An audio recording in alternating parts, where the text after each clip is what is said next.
သူများကိုအပြစ်တင်တာသူများကိုကဲ့ရဲ့တာဟာကိုယ့်ပေါ်မှာပြန်ပြီးတော့ကြာရောက်တတ်တယ်ကြီးမားတဲ့အပြစ်တစ်ခုပြန်လေကိုယ်ကြောက်ဒါကိုအလွန်တတိထားစရာကောင်းလောကလူတွေဟာအပြစ်တင်တာလဲလွယ်လွယ်ကူနဲ့လုပ်တတ်တယ်ကဲ့ရဲ့တာလဲလွယ်လွယ်ကူနဲ့လုပ်တတ်တယ်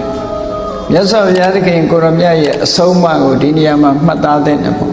ဒါနေ့စဉ်ဘဝမှာအရေးကြီးတယ်ပေါ့လူတိုင်းလူတိုင်းရဲ့နေ့စဉ်ဘဝမှာ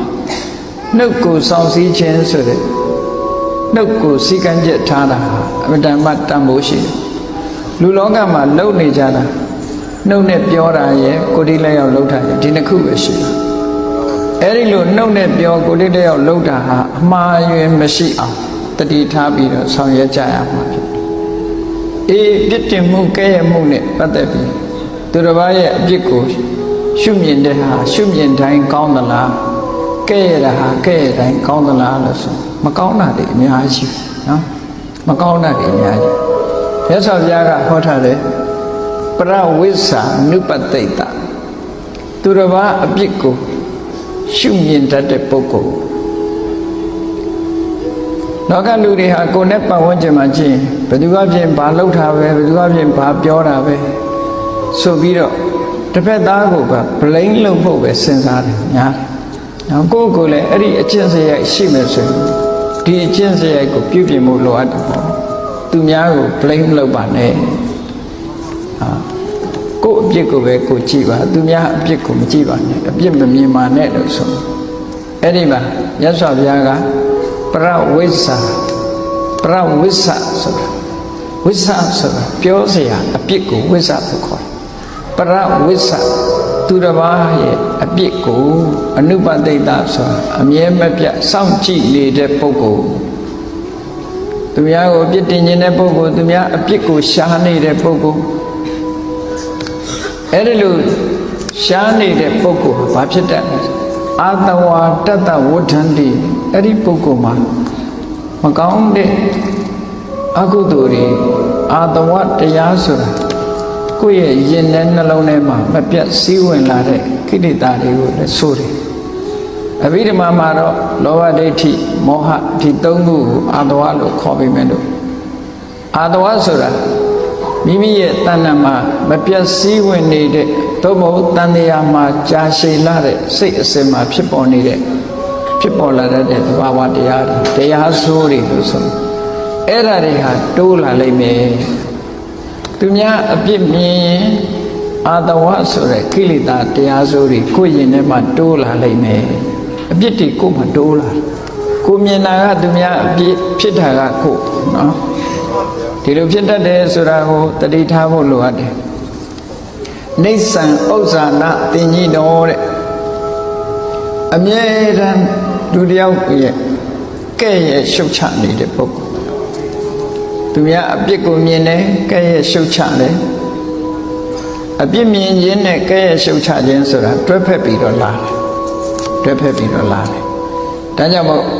အပြစ်မြင်တာရဲ့ကဲ့ရဲ့ရှုတ်ချတာရဲ့အဲ့ဒီနှစ်ခုလုံးနေပြီဆိုလို့ရှိရင်အဲ့ဒါလုံးတဲ့ပုဂ္ဂိုလ်ဟာ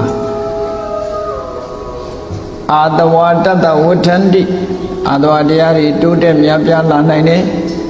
တနည်းအားဖြင့်အာတဝါဆိုတာဘေးရန်ကိုလည်းခေါ်တယ်ဘေးရန်တွေတိုးတက်များပြားလာနိုင်တယ်အာရာတောအာတဝေခယအဲ့ဒီပုဂ္ဂိုလ်မျိုးဟာ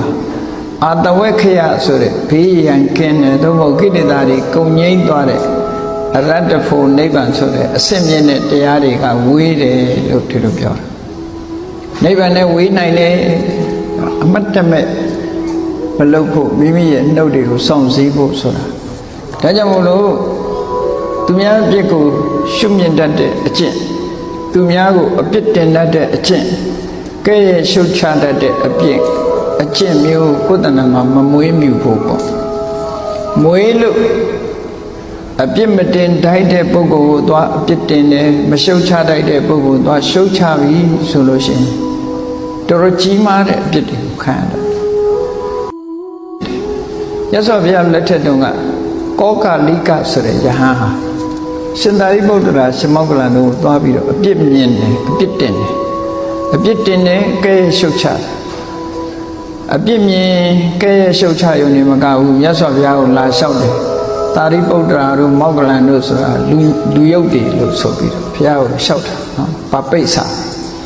အောက်တန်းကြတဲ့ဆန္ဒတွေရှိတယ်အောက်တန်းကြတဲ့စိတ်ဓာတ်တွေရှိတယ်လို့ဘုရားလာအခုတိုင်တော်တာအဲ့ဒီမှာမြတ်စွာဘုရားကသူ့ကိုတနာလို့မပြောနဲ့သာရိပုတ္တရာမောက္ကလန်ဒီပေါ်မှာစိတ်ကိုကြည်နူးအောင်ထားသူတို့ပေါ်မှာမပြစ်မှားနဲ့လို့မြတ်စွာဘုရားဆုံးမတာမရဘူးစွတ်ပြောတယ်မြတ်စွာဘုရားစကားနားထောင်မှုစွတ်ပြောတော့ဟိုပုဂ္ဂိုလ်ကြီးတွေကအမှန်မှတန်ရှင်းစင်ကြယ်တဲ့ပုဂ္ဂိုလ်ကြီးတွေလေကိုယ့်ဘာကိုလူဆိုတာအပြစ်ဆိုကြမ်းဖန်တင်ရင်လို့ရတယ်အဲ့တော့ကြမ်းဖန်ပြီးတော့သူအပြစ်ပြောတာဟာအမှန်တန်မြင့်မြတ်တဲ့ပုဂ္ဂိုလ်တွေကိုပြောမိတဲ့အခါကျဘာနဲ့ဥပမာတူတော့ဆိုရင်ကြောက်တုံးကြီးကိုခေါင်းနဲ့တိုက်တယ်လို့ပဲကြောက်တုံးကြီးကိုခေါင်းနဲ့ဆောင်းတယ်လို့ပဲကိုယ်ပဲခံရအဲ့ဒီကောကာလိကယဟန်ဟာမြတ်စွာဘုရားစကားနားထောင်မဲ့နဲ့ဘုရားရှိခိုးထလဲသွားရောဇေရဝံကျောင်းပေါက်လဲရောက်တဲ့အခါမှာခန္ဓာကိုယ်မှာရှိတဲ့တကူလုံးကကိုယ်ကာယမှာအဖုတွေအပိတ်နေထလာလိုက်ပြီးတော့အဲ့ဒီနားမှာပဲလဲနေချက်ချင်းကြီးပဲတကူလုံးအဖုတွေပိတ်နေထခုခေတ်ဆရာဝန်နေနဲ့တွေ့ရင်တော့ဒါအလားချစ်ဖြစ်တာလို့ပြောကောင်းပြောလိမ့်မယ်အဲ့မှာအဖုပိတ်နေထတဖြည်းဖြည်းကြီးလာပြီးနောက်ဆုံးမှာကြီးမားတဲ့အနာကြီးတွေဖြစ်ပြီးတော့နောက်ဆုံးသေဝဲဝင်သွားသေတဲ့အခါမှာအင်တန်ချာရှည်လာတဲ့ဘဒုမငရဲဆိုတာကိုတွားပြီးတော့ငရဲခံရတယ်ဒါကြည့်နော်အပြစ်မတင်နိုင်တဲ့ပုဂ္ဂိုလ်ကိုတွားပြီးတော့အပြစ်တင်တယ်ဘလိမ့်လုပ်တယ်မရှုတ်ချထိုက်တဲ့ပုဂ္ဂိုလ်ကိုတွားပြီးတော့ရှုတ်ချအဲ့ဒီအကုသိုလ်ဟာအလွန်ကြီးမားတဲ့ပုဂ္ဂိုလ်လိုက်ပြီးတော့အလွန်ကြီးမားဒါကြောင့်မြတ်စွာဘုရားကဆုံးမတာအဲ့ဒီဆုံးမကိုဘုန်းကြီးတို့တွေမှတ်သားနာယူထားဖို့လိုအပ်တယ်ဒါကိုယ့်ရဲ့နေ့စဉ်ဘဝမှာအလွယ်နဲ့လုံးမိတတ်လို့ပြောပရဝိဇာနုပတိတနေသံဥဇာနတင်ညိနော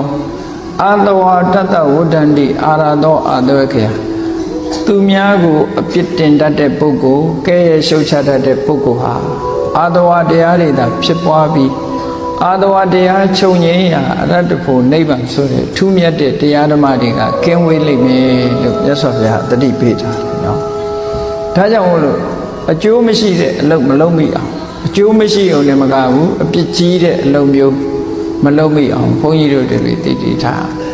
ပုဂ္ဂိုလ်တို့တယောက်ဆိုတာအပြစ်မှန်းကကြည့်လို့မရအောင်အပြစ်မှန်းကကြည့်ပြီးတော့ကဲ့ရဲ့ပြစ်တင်ပြီးလို့ရှိရင်ထိုပုဂ္ဂိုလ်ရဲ့အတွင်းအနှစ်မှရှိတဲ့အရေးချင်းကိုမသိသည့်အတွက်ကြောင့်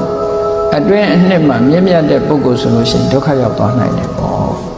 ဒါကြောင့်မို့လို့ဘသူကိုမှအပြစ်တင်ဖို့မကြိုးစားလိမ့်နဲ့ဘသူကိုမှရှုတ်ချဖို့မကြိုးစားလိမ့်နဲ့ဒီလိုဆိုတာပေါ့နော်